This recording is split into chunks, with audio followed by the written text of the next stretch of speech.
વાવ-થરાદ જિલ્લાના સરહદી પંથકમાં કેનાલ તૂટવાનો સિલસિલો સતત ચાલુ રહ્યો છે। તાજી ઘટનામાં ધરણીધર તાલુકાના બરડવી ગામની સીમમાંથી પસાર થતી નહેરમાં અચાનક મસમોટું ગાબડું પડતા પરિસ્થિતિ ગંભીર બની હતી। ગાબડું પડતાની સાથે જ લાખો લીટર પાણીનો વ્યર્થ વેડફાટ થયો હતો, જેના કારણે આસપાસના ખેતીવાડી વિસ્તારમાં પાણી ફરી વળ્યું હતું। પ્રાપ્ત માહિતી મુજબ કેનાલમાં ક્ષમતા કરતાં વધુ પાણી છોડવામાં આવતા નહેર પર વધારાનો દબાણ પડ્યો અને પરિણામે નબળી ગુણવત્તાના કામને કારણે કેનાલમાં મોટું ગાબડું પડી ગયું। ગાબડું પડ્યા બાદ કેનાલનું પાણી નજીકના ખેતરોમાં ઘૂસી ગયું। ખાસ કરીને જીરાના પાકમાં પાણી ભરાઈ જતા ખેડૂતને મોટું આર્થિક નુકસાન વેઠવું પડ્યું છે। ખેડૂતોએ જણાવ્યું છે કે હાલ જીરાનો પાક તૈયાર થવાની અવસ્થામાં હતો, ત્યારે અચાનક પાણી ફરી વળતા પાક સડી જવાની ભીતિ ઊભી થઈ છે। એક તરફ પાણીનો બિનજરૂરી વેડફાટ થયો છે, તો બીજી તરફ મહેનતથી ઉગાડેલા પાકને નુકસાન થતા ખેડૂતોમાં ભારે રોષ જોવા મળી રહ્યો છે।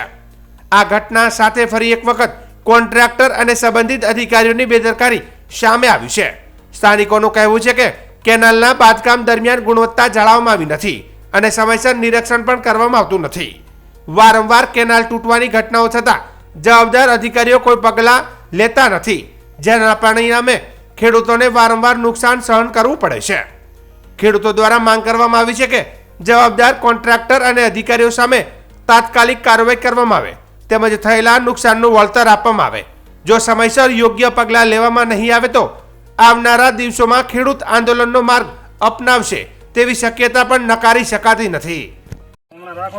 ધરણીધર તાલુકાના બરડવી ગામમાંથી અને રાકાનેસડા પસાર થતી કેનાલમાં 10 થી 15 ફૂટનું ગાબડું પડેલ છે, જેના લીધે પટેલ તેજાભાઈ હેમરાજભાઈના ખેતરમાં શિયાળુ પાકમાં જીરું અને રાયડાના વાવેતર કરેલ હતું, જેમાંથી ભારે નુકસાન થયું છે અને વર્ષો વર્ષ આ કેનાલમાં વધારે પાણી છોડવામાં આવે છે અને આ કેનાલ ફૂટી જાય છે।